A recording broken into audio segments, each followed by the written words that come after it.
Quinoa is a very healthy and gluten-free alternative to rice or couscous. It is actually a seed, and when you cook it, it kind of doubles in size and has a mild, nutty, grassy flavor that substitutes in very well for grains. So you cook it plain or with seasonings, however you like it, and there is a 1-to-2 ratio. Here is the finished quinoa. Most of the liquid has cooked away. It could not be easier to cook in your Instapot. All you do is set it for 5 minutes of pressure cooking, and you need, of course, add your water and spices as you choose. And how do you know when it is done? Let me zoom in here.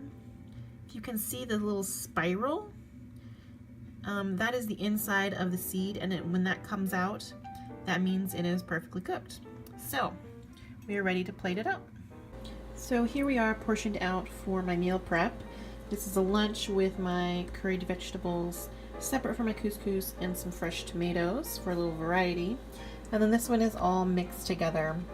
So either way works. This way you'll get a little more flavor, but it's not as pretty and it won't last as long in the fridge. So whatever you prefer.